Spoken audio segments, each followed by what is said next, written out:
आप सल्लल्लाहु अलैहि वसल्लम जब मक्का वालों को दीन की दावत देने लगे, तो उनको ये बात बहुत ही अटपटी लगी, उनके दिल को नागवार गुजरी और धीरे-धीरे वो दुश्मन बनते गए।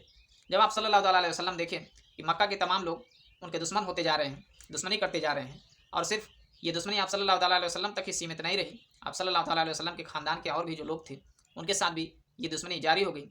तो ऐसे में आप सल्लल्लाहु अलैहि वसल्लम मक्का को छोड़ कर के दूसरे किसी इलाके में जाकर वहाँ पे दीन की दावत लोगों को देने के लिए इरादा बनाया। और ऐसे में आप सल्लल्लाहु अलैहि वसल्लम ने जिस जगह पे अपनी तशरीफ़ फरमाई, जहाँ पर वो तशरीफ़ लेके गए, उस जगह का नाम था ताइफ़। इस सफ़र में आप सल्लल्लाहु अलैहि वसल्लम अकेले नहीं थे, बल्कि आप सल्लल्लाहु अलैहि वसल्लम के साथ आप सल्लल्लाहु अलैहि वसल्लम के एक गुलाम हज़रत ज़ैद बिन हारिसा रज़ियल्लाहु तआला अन्हु भी साथ थे।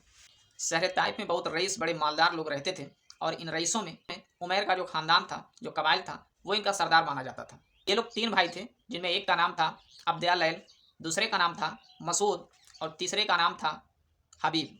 ये 3 लोग थे जो ताइफ़ के बड़े ही मालदार, बड़े ही रईस लोग थे और आप सल्लल्लाहु अलैहि वसल्लम जब ताइफ़ में तशरीफ़ ले गए तो सबसे पहले दीन की दावत इन्हीं मालदार लोगों को। जब आप सल्लल्लाहु अलैहि वसल्लम ताइफ़ में पहुँच कर के इन तीनों भाइयों को दीन की दावत देते हैं, तो ये लोग दीन को मानने से, इस्लाम को मानने से साफ़ इनकार कर देते हैं और सिर्फ़ इतने से इन्हें सुकून नहीं मिलता, इतने से इन्हें चैन नहीं मिलता, बल्कि ये अपने उस इलाके के जो गंदे लोग थे, उन सारे लोगों को इन्होंने इकट्ठा किया और भड़काया था। उन जालिमों ने आप सल्लल्लाहु अलैहि वसल्लम के ऊपर एक के बाद एक पत्थरों की बारिश करना शुरू कर दी और ऐसे में आप सल्लल्लाहु अलैहि वसल्लम के साथ जो थे हज़रत ज़ैद बिन हारिसा रज़ियल्लाहु तआला अन्हु, वो कभी इधर से कभी उधर से पत्थरों को अपने ऊपर रोकते, लेकिन पत्थर हर तरफ से चलते जा रहे थे, लोग मारते जा रहे थे। इसलिए आप सल्लल्लाहु अलैहि वसल्लम का जिस्म मुबारक पूरा का पूरा एकदम ज़ख्मी हो गया और हज़रत ज़ैद बिन हारिसा रज़ियल्लाहु तआला अन्हु जो थे, इनका भी शरीर पूरा एकदम घायल हो गया। ये आप सल्लल्लाहु ताला अलैहि वसल्लम के कभी आगे, कभी पीछे, कभी दाएँ, कभी बाएँ, हर तरफ से आकर के पत्थरों को रोकने की कोशिश करते हैं। लेकिन वो ताइफ़ के जालिम लोग, वो इतने बदतमीज़ थे, वो इतने वो बेदर्द लोग थे, इतने पत्थर मारे, इतने पत्थर मारे आप सल्लल्लाहु ताला अलैहि वसल्लम के जिस्म मुबारक के ऊपर कि एकदम खून से पूरा शरीर लथपथ हो गया। यहाँ तक कि जो जूते पहने थे आप सल्लल्लाहु ताला अलैहि वसल्लम, उसमें जाकर के खून इकट्ठा होने लगा और जब एक कदम के बाद दूसरा रखते कदम आप सल्लल्लाहु ताला अलैहि वसल्लम, तो फिर वहाँ से खून फच-फच करके निकलता रहता।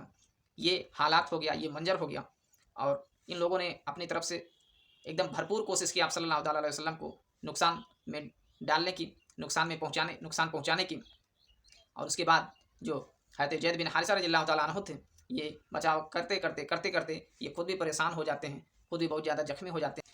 आखिरी में इस तरह से ये लोग एक दर्द के बाद दूसरा दर्द देते जाते, कभी पत्थरों की बारिश करते, तो कभी गालियाँ देते, कभी अनाप-शनाप बकते जाते और हज़रत ज़ैद बिन हारिसा रज़ियल्लाहु तआला अन्हु आप सल्लल्लाहु तआला अलैहि वसल्लम का बचाव करते-करते कभी इधर से, कभी उधर से, इस तरह से होते जाते हैं। आखिरी में आप सल्लल्लाहु तआला अलैहि वसल्लम एक अंगूर के बाग में तशरीफ़ लेके जाते हैं और वहाँ पर जब आप सल्लल्लाहु तआला अलैहि वसल्लम तशरीफ़ लेके जाते हैं, एकदम खून से लहूलुहान रहते हैं। हज़रत ज़ैद बिन हारिसा रज़ियल्लाहु तआला अन्हु का भी इसी तरह हाल रहता है। आप सल्लल्लाहु तआला अलैहि वसल्लम एकदम घायल रहते हैं वहाँ पे, खून से पूरा लथपथ शरीर होता है। ऐसे में उस अंगूर का जो बाग होता है, जब वहाँ पे पहुँचते हैं आप सल्लल्लाहु तआला अलैहि वसल्लम, तो संजोग देखिए कि वो जो बाग था, उसका जो मालिक था, वो भी बहुत बड़ा दुश्मन था मुसलमानों का और मज़हब इस्लाम का। उसका नाम था उतबा बिन रबिया। जी हाँ, ये वही उतबा बिन रबिया था जो जंग बद्र में सिपहसालार था दुश्मन की सेना का। अब देखिए कि क्या मंज़र है कि एक तरफ दुश्मन पीछे लगे हुए हैं, जो पत्थर पे पत्थर बरसाए जा रहे हैं, हर तरफ से कोशिश कर रहे हैं नुकसान पहुँचाने की और आप सल्लल्लाहु तआला अलैहि वसल्लम एकदम घायल हाल में जब पहुँचते हैं एक बाग में और वो बाग, वो भी एक ऐसे शख्स का जो और भी बड़ा दुश्मन है इस्लाम का और मुसलमानों का। लेकिन ऐसे में आप सल्लल्लाहु तआला अलैहि वसल्लम का जो उस समय हाल हो चुका था, एकदम खून से लथपथ थे, एकदम घायल थे, तो यह हाल देख करके जो दुश्मन था यानी उतबा बिन रबिया, उस अंगूर के बाग का जो मालिक था, उसे भी ये हालत देख करके रहा नहीं गया और फिर वो क्या करता है कि फटाफट अपने बाग से कुछ अंगूर के गुच्छे तोड़ता है और उसे अपने गुलाम से, एक नौकर से भिजवा देता है आप सल्लल्लाहु तआला अलैहि वसल्लम के पास। अब यहाँ पे एक बहुत बड़ी बात हम सभी को सीखने की ज़रूरत है, ध्यान देने की ज़रूरत है कि ये हमारे नबी मोहम्मद मुस्तफ़ा नबी करीम सल्लल्लाहु तआला अलैहि वसल्लम मज़हब इस्लाम के लिए, दीन की दावत के लिए इतनी सारी तकलीफ़ें झेले, अपने उम्मत के लिए इतनी सारी तकलीफ़ें झेले। आप सल्लल्लाहु तआला अलैहि वसल्लम के साथ ऐसा सलूक किया गया कि दुश्मन का दिल भी बर्दाश्त नहीं कर पाया, दुश्मन की आँखें नहीं बर्दाश्त कर पाईं। और एक आज का समय है, एक आज के समय के इंसान है कि एक भाई अगर बर्बाद हो रहा है तो दूसरा भाई खुश होता है उसकी बर्बादी को देख कर के।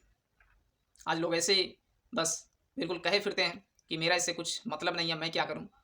आज लोगों के अंदर जैसे लगता है कि कुछ इंसानियत नाम की चीज़ नहीं रह गई। लोग किसी को कुछ समझते ही नहीं हैं। सिर्फ़ हर इंसान ऐसा लगता है कि जैसे खुदगर्ज़ बना हुआ है।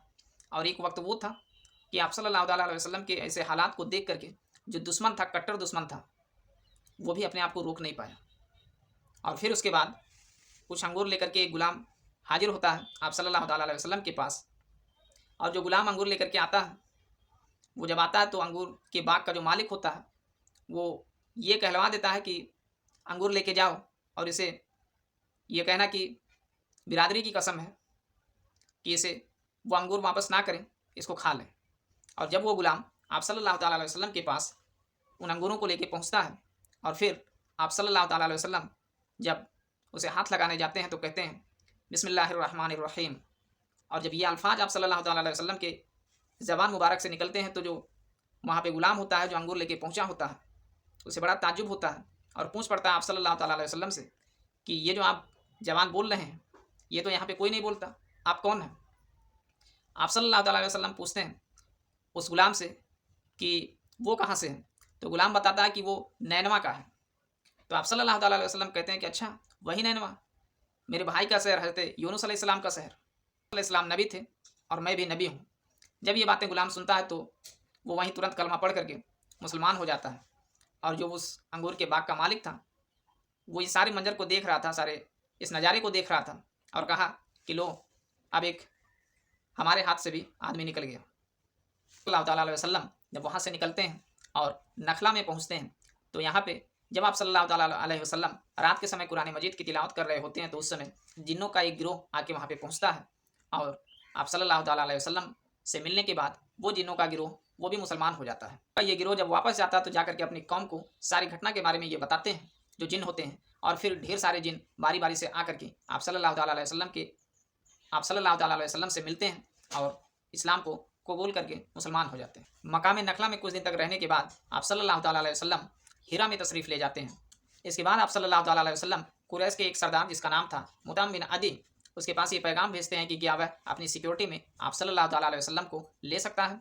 अरब का ये रिवाज था कि दुश्मन चाहे जो हो, चाहे जितना शक्तिशाली हो, बड़ा हो या चाहे जैसा भी हो, अगर वो सिक्योरिटी के लिए मैसेज भेजे, पैगाम भेजे तो उसे कोई इनकार नहीं कर सकता था। और इस तरह से मुताम बिन अदी जो था वो आप सल्लल्लाहु अलैहि वसल्लम को अपनी सिक्योरिटी में ले लेता है।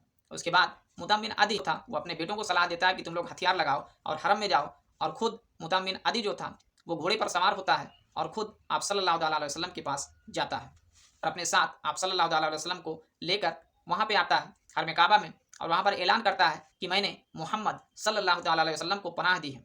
उसके बाद आप सल्लल्लाहु अलैहि वसल्लम मक्का में तशरीफ़ लाते हैं।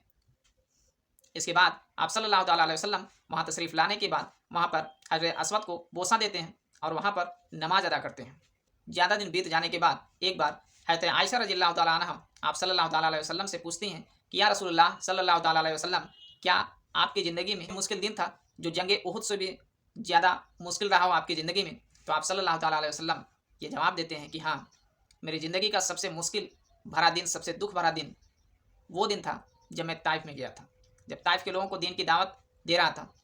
आप सल्लल्लाहु अलैहि वसल्लम आगे बताते हैं कि जब आप सल्लल्लाहु अलैहि वसल्लम ताइफ से वापस आ रहे थे, वहाँ के लोगों ने बहुत ही जुल्म सितम किया आप सल्लल्लाहु अलैहि वसल्लम के साथ। और वहाँ से जब वापस आ रहे थे तो आप सल्लल्लाहु अलैहि वसल्लम के ऊपर बादलों का एक साया था और उन बादलों के साए में हज़रत जिब्रील अलैहिस्सलाम थे। और उन्होंने कहा कि मैंने जो कुछ हुआ वो सब कुछ देखा सुना है और मेरे साथ ये पहाड़ों का फरिश्ता भी है। अगर आप हुक्म करें तो ये पहाड़ों का फरिश्ता दोनों तरफ से इन पहाड़ों को मिला दे और ये ताइफ के जो लोग हैं ये यहीं पे ख़त्म हो जाएंगे, यहीं पे बर्बाद हो जाएंगे, इनका नामो निशान ख़त्म हो जाएगा। लेकिन आप सल्लल्लाहु अलैहि वसल्लम ने कहा कि नहीं, मुझे उम्मीद है कि आने वाले वक्त में इन्हीं लोगों में से कुछ ऐसे लोग होंगे, कुछ ऐसे लोगों को अल्लाह ताला पैदा फरमाएगा जो दीन इस्लाम को मानेंगे और वो खुदा की तरफ लौट आएंगे। ताइफ का वाक़या, जो ताइफ का सफ़र था जनाब मोहम्मद रसूलुल्लाह सल्लल्लाहु अलैहि वसल्लम का, इसमें इसे जानने के बाद, सुनने के बाद हम सभी को ये चीज़ सीखने की ज़रूरत है कि आज का ज़माना, आज के लोग किस तरह से हो गए हैं। आज घरों में दीन की बातें बहुत कम होती हैं, गिने चुने मौक़ों पर होती हैं। जब कोई मर जाता है या कोई त्यौहार आता है तो फिर लोग करते हैं, नहीं तो ऐसे ही घरों का माहौल बिगड़ा हुआ है। लोगों के अंदर हिम्मत और जज्बात हैं ही नहीं और लोग आज सोचते हैं कि बस मेरा सब कुछ आराम से होता रहे, सब कुछ ऐसे होता रहे। लेकिन हम सभी को आप सल्लल्लाहु अलैहि वसल्लम की ज़िंदगी मुबारक से, जीवनी मुबारक से ये सारी चीज़ें सीखनी चाहिए कि इंसान की ज़िंदगी में कुर्बानियाँ बहुत हैं, इस ज़िंदगी में त्याग बहुत हैं और सच के रास्ते पे जब चलेगा इंसान तो उसे तरह तरह से आजमाया जाएगा। लेकिन हमें हर हाल में हिम्मत रखनी है, हौसला बुलंद रखना है और मजहब इस्लाम के रास्ते पे चलते रहना है, सच्चाई को प्रमोट करते रहना है, मजहब इस्लाम को, दीन इस्लाम को, अल्लाह के दीन को प्रमोट करते रहना है। यही हमारा मकसद होना चाहिए, यही हमारा इरादा होना चाहिए और सच से हमें पीछे बिल्कुल भी नहीं हटना चाहिए।